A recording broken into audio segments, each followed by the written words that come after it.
Hey guys, and welcome back to another episode of Food School Smarter, Stronger, Leaner podcast on a mission to inspire a world where food makes us better. And not just food, of course, guys, but also our whole lifestyle. I envision the society, the world, where we design everything so it helps us to be healthier, to live healthier, to stay healthier, to move more, to sleep better, to eat better. All these things that are a kind of a struggle right now in our society that is encouraging us to run and sleep less and work more. I envision the world where we do the opposite, when we know what is best for our biology and our mental and emotional health, and we design environments and create incentives so it is easier for us to do the right thing. And that's where our common health potential gonna be unlocked when we create environments that will support our best practices that influence our health and well-being in the best possible way. Today, guys, we are talking about sleep. Till the rest of October, we'll be covering all the basics that are going to be in my new school that I'm launching November 1st. It's going to be weekly Zoom classes. It's going to be worldwide and global. And everyone going to get my personalized coaching on lifestyle, on nutrition, on diet if you'd like to be on one, like maybe keto or paleo for a while, or whatever that might be. It's going to be a lot of fun. It's going to be a lot of programs. If you've been struggling with weight loss, with healthy eating habits, with making friends with your food, with figuring out what is this right thing for you to do in all this noise, in all this sea of information, right? So this course is going to be practice heavy. So yeah, there is going to be theory and knowledge, but every week the focus is going to be on a couple of weekly, daily actions that's going to help you to build the habits that you got to do, like sleeping better, but for some reason you just don't do that. So the course starting, or the school starting November 1st, I'm launching it. We're going to focus on actually doing the stuff that we know we got to do. But back to our topic today, sleep. So the first module in our school is going to be on sleep, and we're going to be mastering healthy sleep that helps us to be better us, to have more energy, to have more vitality, to have more health, to get sick less, to stay in our ideal body weight much, much easier, to increase our mental and athletic performance. All of that sleep can do. Like when sleep is done right, is done consistently, the way nature kind of designed it before we screwed it all up, the more we invest in our sleep, the better we're going to be in all areas of our life and in all areas of our activities. So anyhow, let's talk about sleep. Today we're not going to be talking about gadgets or the next generation sleep tracker or some mattress. No, we're going to be talking about proper sleep practices that you can do without buying anything or changing much about your life, but changing the things that are needed to be changed in order for you to maintain the best quality sleep. Because the best quality sleep means a solid foundation for the best quality of life. So again, today is not about gadgets. It's not about hacking your sleep, trying to sleep less. Because guess what, guys? If nature if evolution figured out a way how we can do with less sleep, it probably would, because sleep is a state where we are most vulnerable. Like we can't get food, we can't hunt, we can't gather. We are really vulnerable. Any predator can eat us or destroy us. So that sleep state, it's our most vulnerable state. And evolution of species says that whatever is, vital for the species, that's an creates the condition that helps species to survive, give species the best chances to survive, that's going to stick. And the rest is going to be written out of evolutionary like biology, because species that wouldn't have certain characteristics that are better for them will die out. So we didn't die out, and we kept 8 hours of sleep. So it means it's important, guys. You are not smarter by trying to sleep less. You are dumber because you undermine your own potential. And all the research, all these studies that are coming out more and more show exactly that hacking our sleep, it's probably not such a great idea if evolution didn't hack it for millions and billions of years. So sleep is important. What can we all do to ensure we get as close to the best quality of sleep as possible? First, same schedule. It is important, guys. All the hormones get balanced and all the systems in our body get synchronized. Certain hormones are released at certain times appropriately, and the body just can't switch like this to being efficient doing it on time. It only becomes really efficient with that, with all this sleep stuff that the body has to do, hormones to release, certain neurotransmitters to create, change our metabolism so we don't go to the bathroom, we don't want to go pee so we don't wake up.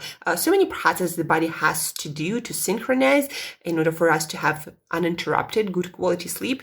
And so in order for that all to happen efficiently on time, you got to be in bed on time every single day. Like once in a blue moon, once a month you travel or you go to a wedding or to some other important event. Yeah, that's fine. But that's got to be like once a month or less. Possibly not every week, you go to some party or to a club or something.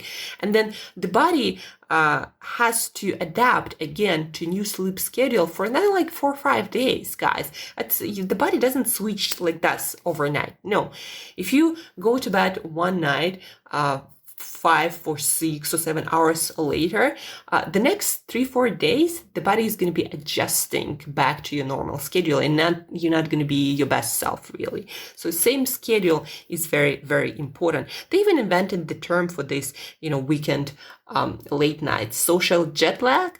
That's what it basically means. You go to bed much later than you usually would, and then for 3-4 days, you feel kind of jet lagged because of compromised sleeping schedule. Again, the body is not some sort of machine that can switch like this. Not at the moment, at least. So same schedule is very important. 7 or 8 hours for most people, that's what we got to do. And if you're an athlete, if you're someone who's going through a lot of stress, or maybe you're down with something, maybe you have COVID-19, God knows what else. Your body will need more sleep. So 7 to 8 hours on for your normal life. But if your body is going through some stress, mental, physical, emotional, your immune system has to fight something, then you're gonna need more sleep. Every time I feel like I'm off, something is off in my body, although I don't get sick these days at all. I don't remember when I got sick last time. But what I do get, I feel like something is off. Maybe I got some infection or something. And so what would happen, I would sleep for 9-10 hours. Or if I do really hardcore workout, like a lot of heavy training or something like that, or just a lot of mental and emotional stress, then the next night I would sleep for 9-10 hours, all the time. But as long as I allow my body to do that, as long as I allow myself to sleep in, I usually don't sleep in, I just go to bed an hour or a couple of hours earlier. That seems to work much better for me, and for most people that I worked with. So the more stress we experience, or if our immune system has to fight something, maybe we have hardcore training, the more sleep we will need. That's why athletes usually do sleep more. And if you are growing, maybe, you're a teenager or you have a teenage girl or boy, then they also need more sleep. So I'm talking for 7-8 hours for an adult who in their normal state, not like 2 of us stressed, not coming down with anything. So 7 to 8 hours of sleep. Now, the third thing that is very important is to sleep on your schedule, according to your chronotype. And a chronotype is basically what you might know as lark, night owl, or somewhere in between. Or there are other classifications of different chronotypes, but what it basically means is when your biology is best suited to have a night sleep. So for me, I'm a very, very early extreme lark. So for me, the best time is like 4:30. This is my time. That's when I'm on fire. Like wake up at 4:30 after I got to bed at like 8:30 and I'm on fire. So this is my best time. I know that I'm at my best physically and mentally when I naturally wake up at this time. This is my time, but this is my chronotype, right? If I go to bed like at 10, yeah, it's still kind of doable, but not my best. And I know that. So what's your chronotype? And the only way you can really figure that out, the best way is to go in nature and without any electric lights, see when you naturally go to bed. The second best is to wait for the weekend or when you don't have to wake up and don't have to go to bed at certain times. And what you do is you remove all the stimulations, like your phones, your social media, because that will keep you up and won't let you fall asleep. So you remove all these distractions after like 6 p.m. And you see when you naturally go to bed. You might read a book, you might do stretching, you might talk to like your family, your friends, or do something really low level activity. Maybe play some music, maybe listen to some music. And so for at about 6 p.m. And then you see when you naturally go to bed. It's even better to do it for 2-3 days in a row because your body, again, might need some time to get adjusted. So see when you naturally want to go to bed. And then see when you wake up naturally. Without alarms, without anything to do urgently first thing in the morning. And again, do this for 2-3 days and you'll have a better idea what your chronotype is. Also, you can Google, chronotype quiz, and you'll probably find a lot of resources to figure that out. But that, practical way, experimental way is the best way. So chronotype, sleeping according to your schedule is also very important to get the best sleep. Then now let's talk about our room that will help us to sleep the best, to have the best quality sleep. Remember 3 words: dark, cool, and quiet. So it's got to be dark, pitch dark, meaning you look at your own hand in front of your eyes and you can't see it. That's how dark it should be. So pitch dark. If you don't have blackout curtains, at least get a very, very good eye mask so you don't see anything when you put it on. And there are some like this. So figure it out. Cool. 18-20 degrees Celsius. It's not, it doesn't have to be, it doesn't need to be uncomfortably cold, but it's got to be cool. What I do in my room where I have a heater, I turn it off at night during winter. And when it's summer, I open all the windows or turn on air conditioner. So I make sure that it's about that 18-20 degrees. And it's better to use some blanket to make it warmer, but not hot, than to be in a hot room. So 18-20 degrees Celsius in the room, that seems to be perfect for good night's sleep. Quiet.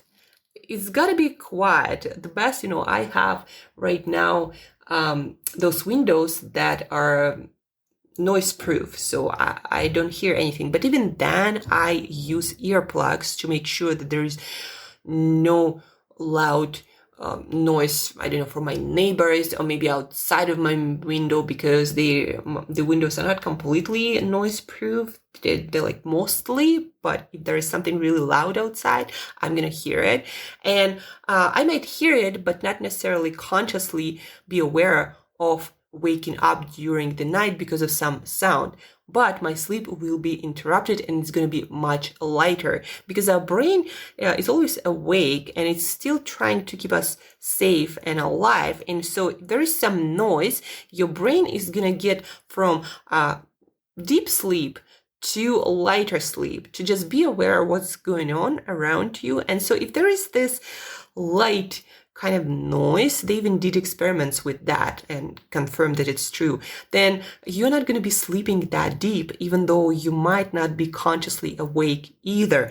So it's very important to create a noise-free environment. And I use earplugs for that reason. All the time. You just figure out what earplugs work for you. Try maybe several, and it might take time to get used to them, but it's really gonna help you to sleep much, much better. So dark, cool, and quiet. Now, there are a few other things that we need to talk about, mention. Caffeine. Caffeine interrupts with the quality of a lot of people's sleep. So I have a rule for most people. It's the best to have your caffeine stuff 12 hours before sleep. So if you go to bed at like 10 p.m., 10 a.m., the rest of the day should be decaf. And also, super dark chocolate, energy drinks, green tea, they all would have different kinds of caffeine and different amounts, and that might also interrupt with your sleep, depending on the amount of that caffeine, also on the kind of metabolism you have, whether you're a fast metabolizer or a slow metabolizer. But the best practice, again, to consume all your caffeine about 12 hours before your bedtime. The next one, food. 2-3 hours before bed, the best practice for deep and good quality sleep, guys. When your digestive system is working on something, you're not going to get that good quality sleep, and your brain is not going to be able to detoxify and to restore and to cleanse itself properly. So it's very important to not have heavy meal or any sorts of really meal, except maybe it's like a cup of yogurt, an hour before, or like a piece of fruit an hour before. That might be okay. But full meal 2-3 hours before, 3 hours, much, much better. Blue lights and bright lights.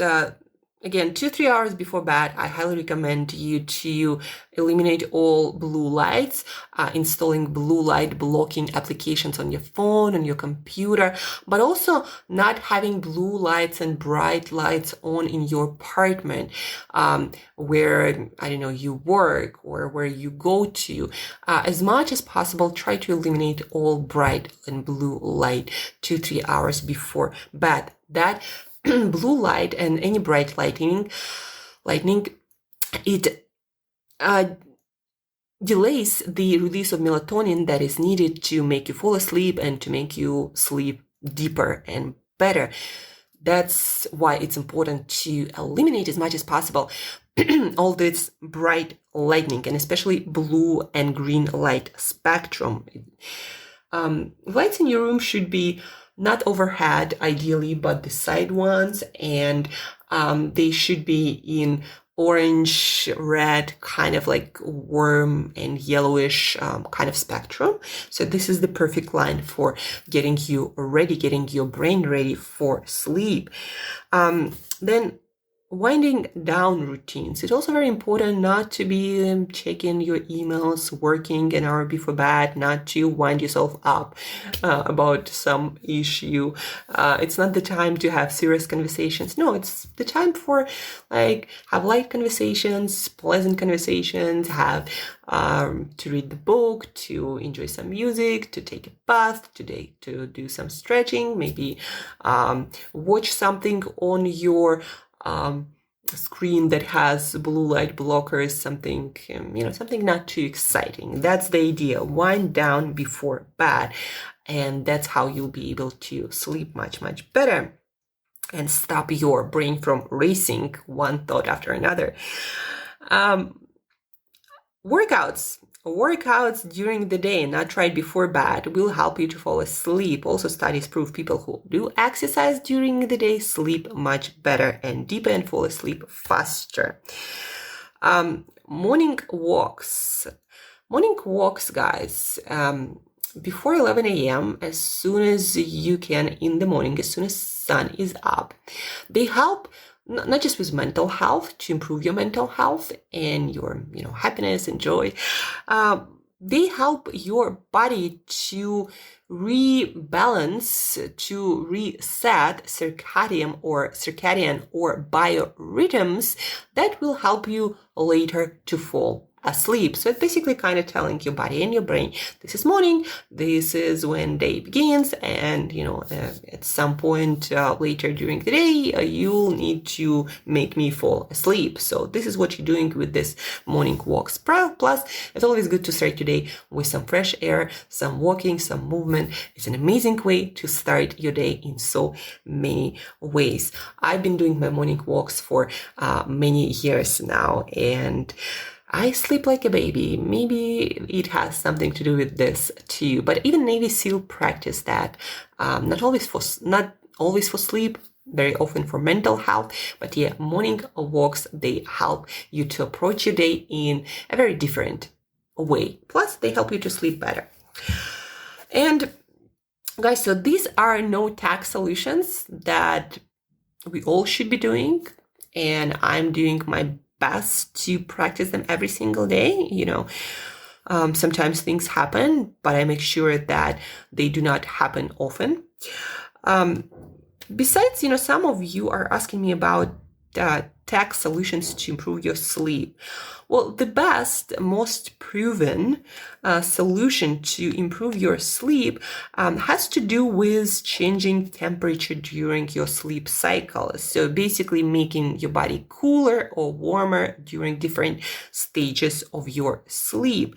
And there are a couple of companies, I'm not going to name any, but you can Google companies for temperature changing mattresses. So basically there are these new mattresses that have artificial intelligence that figure out your phases of sleep, and they adjust the temperature according to your phases of sleep, different stages of sleep, making your body cooler or warmer. For example, to wake us up gently, they will closer to your waking time, make the temperature warmer and higher. So those are proven. Like temperature is one of those things that is proven to affect the depth and quality of our sleep. So if you want to look in some tech solutions, that's what I recommend you to look into. The rest, like the sounds, the noise, not exactly too much science there to tell you exactly what to do. Like there are some, sound, noise, vibration solutions, but they are not as well proven as this temperature changing effect on our sleep. So that's kind of like a bonus tip for you today if you want to look into different technology to improve your quality of sleep. Maybe you're having troubles with your sleep, so anything counts. But most of the stuff we talked about today that will affect your mental and physical performance, your recovery, your mental and emotional health, your immune health, because our immune system does recover during the night too, and the quality of sleep has a lot to do with that. Your heart health, your brain health, your weight loss, your metabolism. People who do not sleep well eat more junk, highly processed foods with a lot of fat and sugar. We just have more cravings for it when our sleep is compromised. So sleep affects our health, our weight loss, our performance, and it's a foundation. And that's why in our school, that starts November 1st. The first week is going to be dedicated to the practice of proper sleeping habits. We're going to work with a few action steps on that habit. So by the end of week 1, we all have the foundation in place, or at least we are much, much closer to making it as close to perfect as it's possible in today's world. So sleep, guys, it's the foundation of everything, of your health, fitness, and weight loss. And you can't hack it. I'm sorry, but as far as we know right now, not a good idea to be hacking your sleep and trying to sleep less. And just, guys, being awake and being able to perform certain functions does not equal optimal health, wellness, and functioning and performance. It just does not. So yeah, you might be awake on 5 hours of sleep. You might be able to do some tasks. Nobody's dropping dead usually after 5 hours of sleep, at least for a while. You might not even consciously be aware of your tiredness and fatigue, but it does not mean that it doesn't affect you. Studies prove that when our performance is tested with 8 hours of sleep and with 5 hours of sleep, even though you might think you are as smart as with 8 hours of sleep, you aren't. This test show that in every single case. So just know that you are not as smart, you're not as healthy, you're not as fit when you don't sleep well. And if you're okay with that, well, might be okay for you, but I do not recommend that. Anyhow, guys, I'm gonna shut up. We talked about sleep. We covered all the basics. Now go do this. And if you're having troubles following through, then join my school. Email me, angela@createyourself.today to do so. November 1st, 9 weeks to meet 2021 strong and accomplish something in this weird 2020. So email me, join the school, and we'll make it happen. And guys, don't forget to share this episode with one other person who will absolutely love it and who wants to work on their sleep too. So share this episode. Thank you for tuning in. Thank you for being with me. And till next time, as usual, sleep better daily.